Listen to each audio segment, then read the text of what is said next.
கோவை வனப்பகுதியில் தாயை இழந்த நிலையில் மீட்கப்பட்ட 2 குட்டி யானைகளை மீண்டும் யானை கூட்டத்துடன் இணைக்க வனத்துறை தீவிரமாக திட்டமிட்டு வருகிறது. கோவை மாவட்டம் சிறுமுகை வனச்சரகத்தில் கடந்த மே மாதம் 26ஆம் தேதி தாயை பிரிந்த நிலையில் 1 மாதம் வயதுடைய ஆண் குட்டி யானை மீட்கப்பட்டது. அந்த குட்டியை அதன் யானை கூட்டத்துடன் இணைக்க வனத்துறை பல முயற்சிகளை மேற்கொண்டது. ஆனால் அப்பகுதியில் தொடர்ந்து பெய்த கனமழை காரணமாக யானை கூட்டம் வனப்பகுதிகளில் தென்படாததால் அந்த முயற்சி தற்காலிகமாக நிறுத்தப்பட்டது. இதனைத் தொடர்ந்து அந்த குட்டி யானை ஆனைமலை புலிகள் காப்பகத்திற்கு உட்பட்ட டாப் ஸ்லிப் பகுதியில் உள்ள கோழிகமுத்தி யானைகள் முகாமுக்கு உரிய பாதுகாப்புடன் கொண்டுவரப்பட்டது.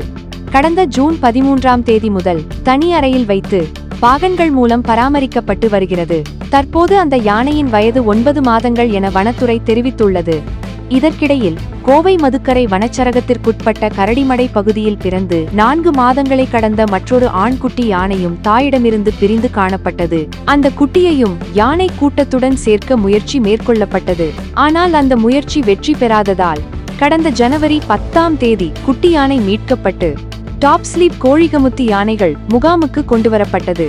தற்போது இந்த 2 குட்டி யானைகளுக்கும் தனித்தனியாக பாகன்கள் நியமிக்கப்பட்டு 24 மணி நேரமும் தீவிர கண்காணிப்பில் பராமரிப்பு பணிகள் நடைபெற்று வருகின்றன.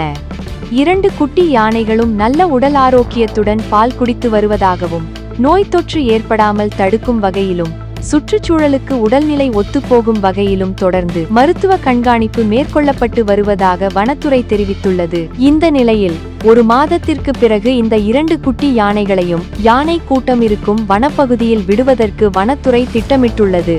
3 முதல் 4 முறை வரை கூட்டத்துடன் இணைக்க முயற்சி மேற்கொள்ளப்படும். அந்த முயற்சிகள் வெற்றியடையாத பட்சத்தில் குட்டி யானைகள் தொடர்ந்து கோழிகமுத்தி யானைகள் முகாமிலேயே பராமரிக்கப்படும் என வனத்துறை அதிகாரிகள் தெரிவித்துள்ளனர்.